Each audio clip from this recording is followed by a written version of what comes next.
All right, so it's been a minute, but we're going to talk about what books I am reading this year, what's on my TBR, all that jazz. So let's start off with what I'm currently reading. So obviously I'm going to finish these books because I'm already into them to a certain extent. So here we go. So on my Kindle, I'm reading Katie Roberts' The Demon's Queen. This is like book 6 in this series.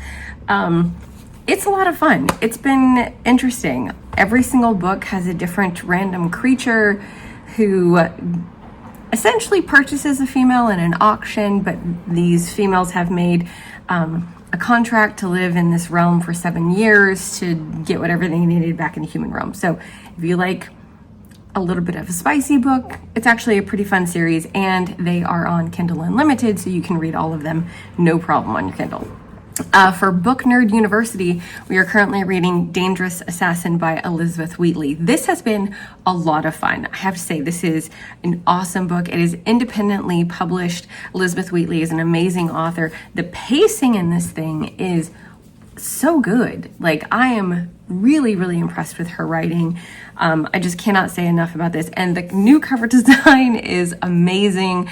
I don't think I would be as pulled to this book, honestly, if it wasn't for the cover art. So just take it in. It's stunning. But yeah, so I'm really enjoying that, and I will be finishing that by the end of this month. Also, I am currently reading The Well of Ascension by Brandon Sanderson. This is book 2 in the Mistborn trilogy. And so I'm doing the thing. Okay, so I'm reading Brandon Sanderson. It literally, so for the first book, for Mistborn, it took me a good while to get into it. I literally read about half of the book and it just sat there for a while. Book 2, after I finished book 1, like, it finally started to get the ball rolling. You know how with the Sarah J. Maas you have to read like the first 600 pages to enjoy the last bit? That's kind of how this went. Not gonna lie.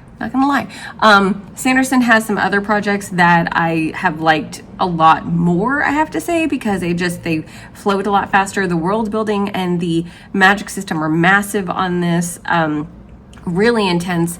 But I have to say, I really like the tone of the stories. I really like the fact that now we really kind of have the snowball effect. So I'm reading this so that then I can read this, which is the third book in the series. And really the goal is to get to this. And it's a whole beast on its own. And then book 5 just came out? So, yeah. This is the year of the big boys, in case you're not catching on to that. So this is only 3 books that I plan to read this year. So yeah, I have a lot of things on my TBR. In that same kind of realm of reading series, okay, I'm also reading this. The goal is to get to these. I'm reading this. So I'm currently reading book 5 of the Harry Potter series because I want to be able to finish this series, which I have never read. It's okay. We listen and we don't judge, okay? So I've never read Harry Potter. So I'm enjoying that. I have to say, Jim Dale's voice is extremely soothing. So he does a great job on the audiobooks, which is how I'm getting through those as well. Yeah, so it's, again, a lot of big books this year. I have lowered my expectations as far as book count goes, and I'm really going for page numbers at this point. Just kind of sinking into larger books and really taking it all in, right? Like, enjoying the ride. Speaking of enjoying the ride, Count of Monte Cristo. So I am reading this again. I have read it before, but I'm reading it again. If you want to get a bang for your buck, get the Count of Monte Cristo. It is, honestly, it's such a stunning story, and I'm really glad that this book is kind of coming back into mainstream. A lot more people seem to be reading the Count of Monte Cristo again. So it's so enjoyable, and it's such an amazing story, and it's so intricate, and the characters are so well just created. And I mean, if you just want to reinvigorate your passion for learning and mind over matter, chapter 17. Okay, just stunning, love it. Such cool characters in here. So I cannot recommend this enough. But again, take your time. It's a big boy. It'll take you some time to get through it, but enjoy the journey. All right, so on that note, I am also in the midst of reading Jonathan Strange, Mr. Norrell.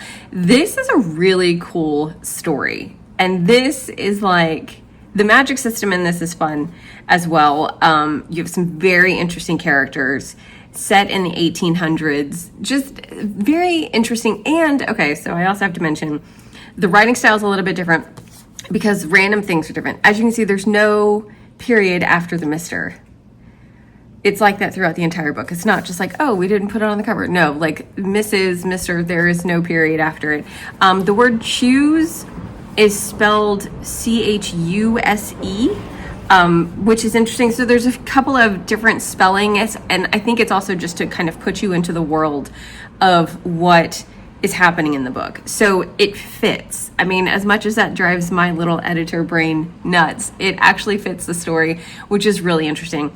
Really cool characters. You've got this crazy, magic contract for lives and all these magicians, and people are against magicians, and it's very, very cool. So, and I got the 20th anniversary edition of this book. So there's an introduction by V.E. Schwab, who I absolutely love. And so this book just, amazing.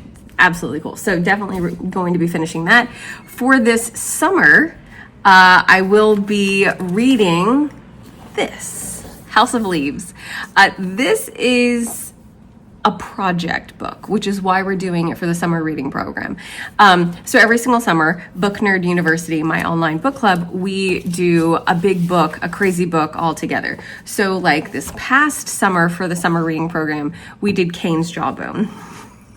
Did we solve it? Absolutely not. Did we have a good time?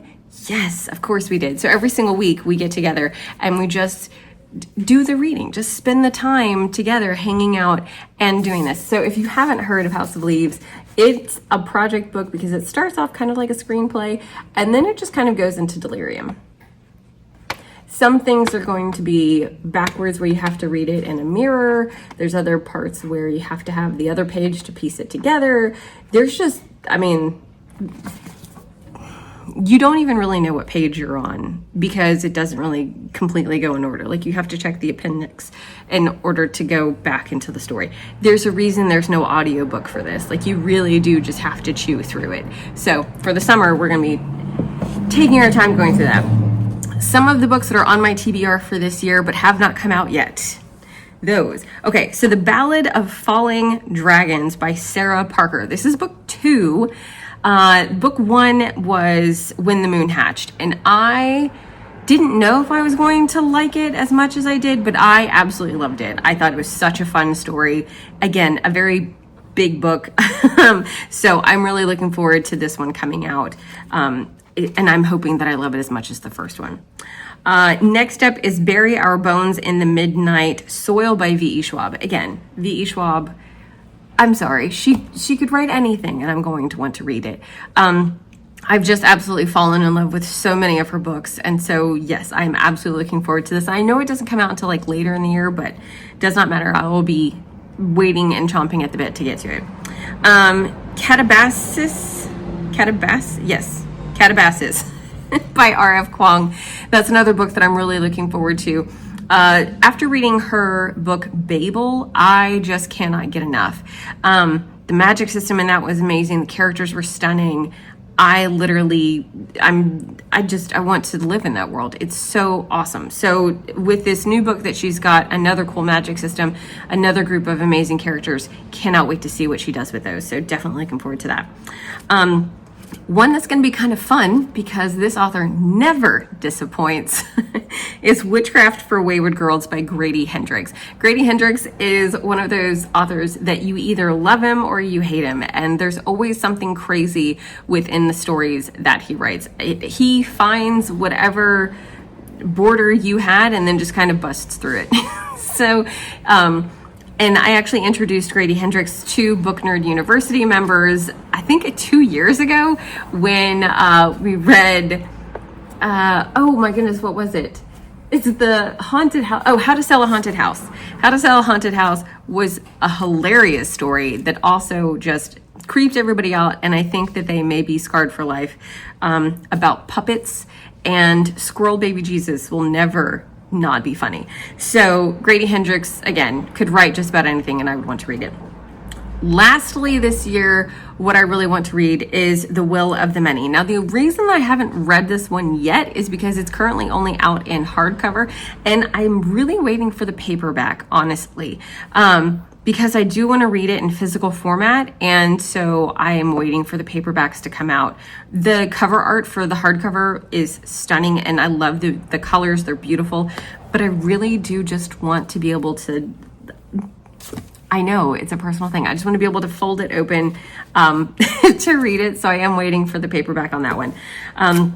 So that's really what I'm looking forward to this year as far as my TBR goes.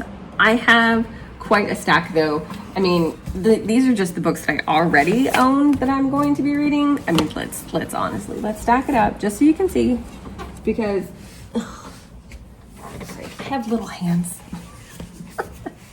I have tiny hands, but let's put it together. Okay, move that. All right, there we go. There we go. All right, my hands are smaller than I thought they were. Okay, so there's a lot of pages here. I've got a lot of reading to do.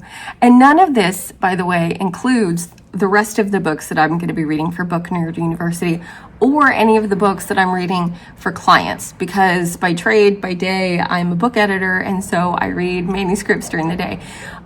So I think we're going to get a pretty good page count for the year. Not at all worried about that. But as far as book count, I'm actually kind of reducing the number of books that I plan to read. I know that I'm going to read 12 books for the year with Book Nerd University. I know that I'm going to be reading client manuscripts, and I mean, 1, 2, 3, 4, 5, 6, 7, 8, 9, 10. There's what, 10, 11 books here. So yeah, I think I'll be fine.